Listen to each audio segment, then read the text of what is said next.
জয় ভবা। আজকে যে এপিসোডটা করছি একটু বিবেকের খাতিরে, এটা একটু ভিন্নধর্মী।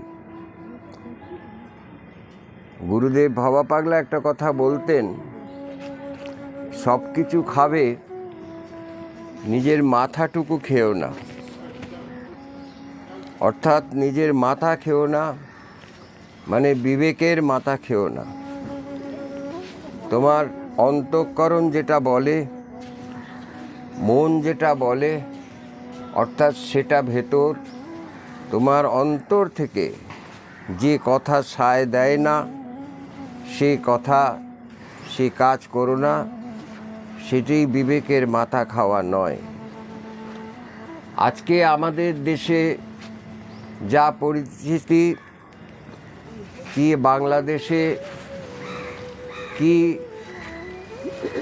বাংলার বা ভারতের বিভিন্ন স্থানে,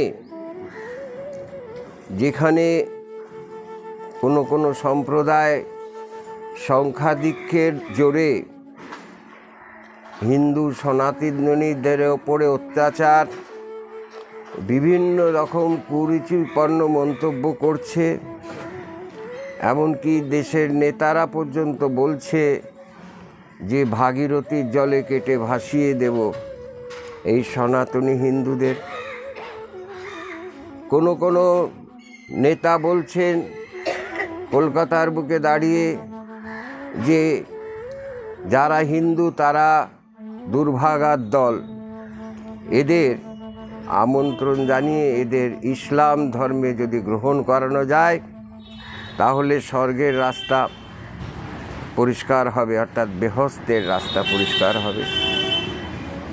কোনো কোনো নেতা বলছেন প্রকাশ্যে যে ডেঙ্গু, ম্যালেরিয়া, কোভিড যেভাবে দূর করা হয়েছে সেভাবে হিন্দু সনাতনীদের দূর করা দরকার। এটা ভারতবর্ষের বুকে দাঁড়িয়ে যারা বলছেন, এটা তো হচ্ছেই। এরপর আমাদের বাংলায় যে সংস্কৃতির অবস্থা, পয়সা দিলে ডাক্তার হওয়া যায়, পয়সা দিলে উকিল হওয়া যায়, আর পয়সা দিলে চাকরিও পাওয়া যায়, কিন্তু বিদ্যা মেধা শক্তিতে যারা পড়বে তারা কিন্তু চাকরি বাকরিও পাবে না। তাই এই পরিস্থিতিতে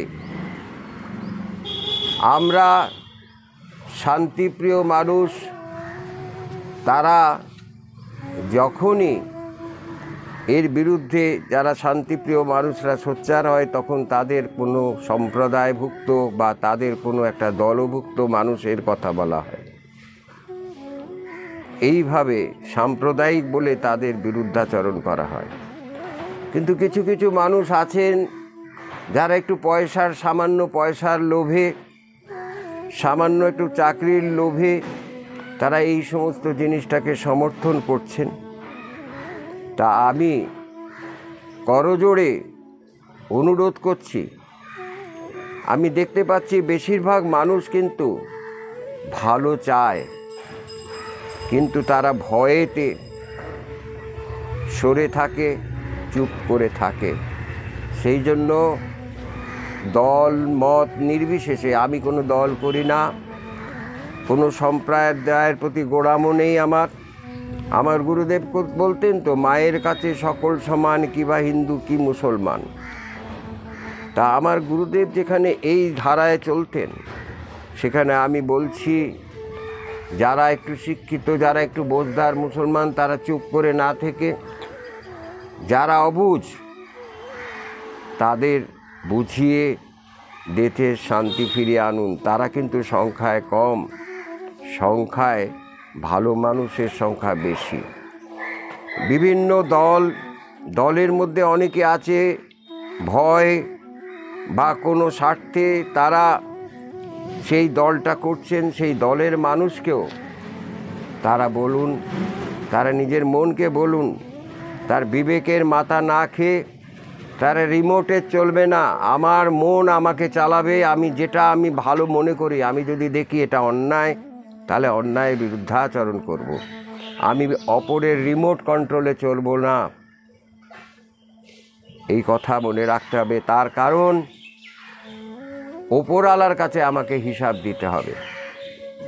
রাজা যদি পাপ করে, তাহলে যদি প্রজা সেটাকে মেনে নেয়, তাহলে রাজা যে পাপের শাস্তি পাবে, সে পাপের শাস্তির ভাগীদার প্রজাকেও হতে হবে।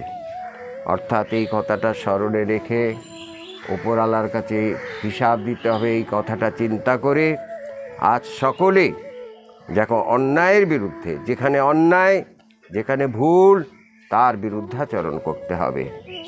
এইটি মনে রেখে আমি কোনো দল মত নির্বিশেষে সবাইকে বোঝাবার চেষ্টা করছি, সবাইকে এই অমূল্য সম্পদ।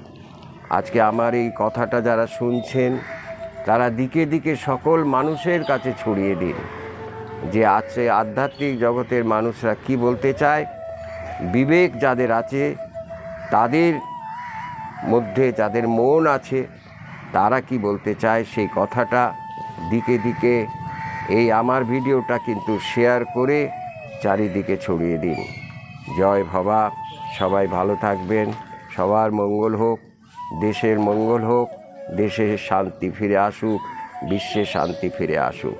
আরেকটা কথা বলি, দেশে যা অবস্থা, আমরা শান্তি ফিরি আর যাই করি, আমাদের মনুষ্য সমাজ বাঁচবে না। একটু গাছ বাঁচাতে হবে, গাছ বাড়ান, তাহলে পলিউশনে দেশটা শেষ হয়ে যাবে।